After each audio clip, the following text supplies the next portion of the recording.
Hi hello అందరికీ నమస్కారం. భారతదేశ విప్లవాల రథసారథి, భారతదేశ పోరాటాల త్యాగాల మాతృమూర్తి, మనందరి పార్టీ భారత కమ్యూనిస్టు పార్టీ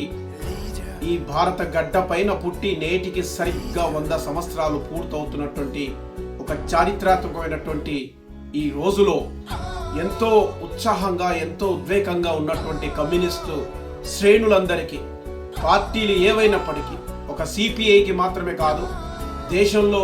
కమ్యూనిస్టు ఉద్యమం అనేక విభాగాల్లోకి పార్టీ అంతా కూడా విడిపోయి చీలిపోయినటువంటి తరంలో కూడా అన్ని ఎర్ర జెండా పార్టీలకు మాతృ సంస్థ అయినటువంటి భారత కమ్యూనిస్టు పార్టీ సిపిఐ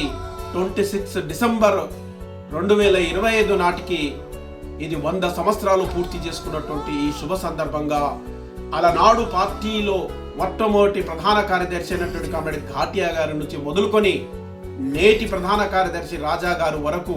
ఇలా అనేక మంది ప్రాణాలు, కుటుంబాలు, త్యాగాలు చేసినటువంటి అమరవీరులందరికీ లాల్ సలాం అర్పిస్తూ ఈ పార్టీ నిర్మాణానికై, ఈ పార్టీ పోరాటాల ఉద్యమాల ద్వారా ప్రజలను చైతన్యవంతం చేసి నోరు లేని ప్రజల నోరై నిలిచి పీడిత తాడిత ప్రజల సమస్యల విముక్తి కోసం నిరంతరం పోరాటాలు చేసినటువంటి అనేక మంది పోరాటాల వీర యోధులు, ఎందరో త్యాగధనులందరికీ కూడా ఈరోజు వారందరిని కూడా స్మరిస్తూ పెద్ద ఎత్తున వారందరికీ కూడా జోహార్లు అర్పిస్తున్నాం. వారిచ్చిన స్ఫూర్తి, వారిచ్చిన ఎర్రజెండా, వారిచ్చినటువంటి అనేక రకమైన త్యాగాల వారసత్వాన్ని మునుముందుకు తీసుకెళ్లి ఒక్క 100 సంవత్సరాలే కాదు, వందల వేల సంవత్సరాల వరకు ఈ భూమి మీద మనిషి అనేటువంటి జీవి సజీవంగా ఉన్నంత వరకు కమ్యూనిజం ఉంటుంది, ఎర్రజెండా ఉంటుంది. కమ్యూనిస్ట్ పార్టీ సిపిఐ ఈ దేశంలో ఏ లక్ష్యంతో అయితే పుట్టిందో, సమాజ స్థాపన కోసం, అంతరాలు లేని సమాజ నిర్మాణం కోసం ఏదైతే శ్రమిస్తుందో, కృషి చేస్తుందో, ఆ పోరాటాలన్నీ ఫలించాలని ఈ తరపు యువకులు, ఏదైతే జెన్సీ అని ఇంకో రకమైనటువంటి కొత్త తరపు యువత అంతా కూడా నిరంకుశంగా వ్యవహరిస్తున్న ప్రభుత్వాల వెన్నులో వణుకు పుట్టిస్తున్నారు ప్రపంచవ్యాప్తంగా, మన దేశంలో కూడా. అలాంటి యువతంతా కూడా నిస్వార్థంగా ఓట్లు, సీట్లు మాకు ముఖ్యం కాదని, సమస్యల పరిష్కారాలే మాకు ప్రధానమని, దేశ శ్రేయస్సే, దేశ భద్రతే, దేశ గౌరవమే మా అందరికీ గర్వకారమని భావించేటువంటి ఎర్రజెండా కమ్యూనిస్టులను ఆదరించాలని ఈ దేశ యువత, జెన్జీగా పిలువబడుతున్నటువంటి ఈ దేశంలో ఉన్నటువంటి కోటాను మంది యువకులందరూ కూడా కమ్యూనిజం వైపు, మార్క్సిజం వైపు, సోషలిజం వైపు ఆలోచన చేయాలని, ఖచ్చితంగా అందరూ కూడా ఈ దేశంలో కమ్యూనిస్ట్ పార్టీ సిపిఐని అందరూ కూడా ఒక బలమైనటువంటి ఉద్యమాన్ని నిర్మించడానికి రావాలని ఈ చారిత్రాత్మకమైనటువంటి ఈ రోజు ద్వారా ఈ దేశంలో వివిధ వర్గాలుగా చీలిపోయి ఉన్నటువంటి ఇతర కమ్యూనిస్టు సోదర పార్టీలన్నిటికీ కూడా విజ్ఞప్తి చేస్తున్నాం. పెద్ద ఎత్తున మనసు పెట్టి ఆలోచించండి. ఈ దేశ భవిష్యత్తు కోసం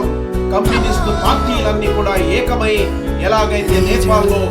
ఏకమై ఒక కొత్త కూటమిగా కొత్త ఉత్తేజంతో ముందుకొచ్చాయో, అట్లాంటి పోరాటాలు మన దేశంలో కూడా తీసుకొచ్చడానికి 100 సంవత్సరాల కమ్యూనిస్టు ఉద్యమాన్ని చూసినటువంటి భరతగడ్డ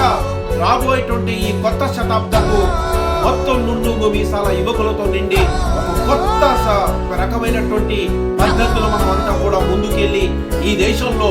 అసమానతలన్నీ కూడా రూపుమాపేందుకు కులం, మతం, ప్రాంతం పేరుతో డబ్బు, హోదా, ఆడ, మగ అనేటువంటి తేడాల మధ్య నలిగిపోతున్నటువంటి మన దేశ వ్యవస్థనంతా కూడా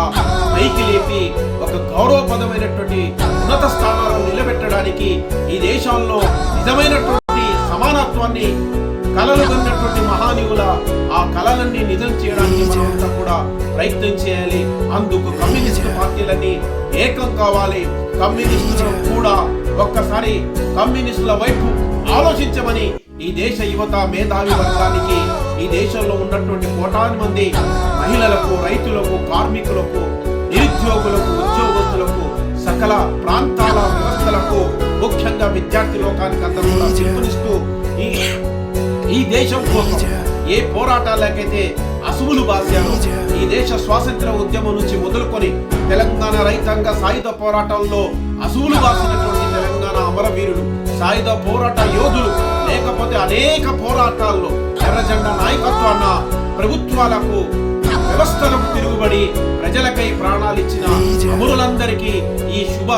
సందర్భంలో జోహార్లు నివాళులర్పిస్తూ వాళ్ళిచ్చిన స్ఫూర్తిని తుది శ్వాస వరకు కొనసాగిస్తామని తెలియజేస్తూ భారత కమ్యూనిస్టు పార్టీ సిపిఐ శతాబ్ది ఉత్సవాల్లో ఘనంగా జరుగుతున్నట్టు ఈ వేళ భారత ప్రజానికానికి అందరూ కూడా విప్లవ శుభాకాంక్షలు, ధన్యవాదాలు, కృతజ్ఞతలు తెలియజేస్తూ సెలవు తీసుకుంటున్న లాల్ సలాం.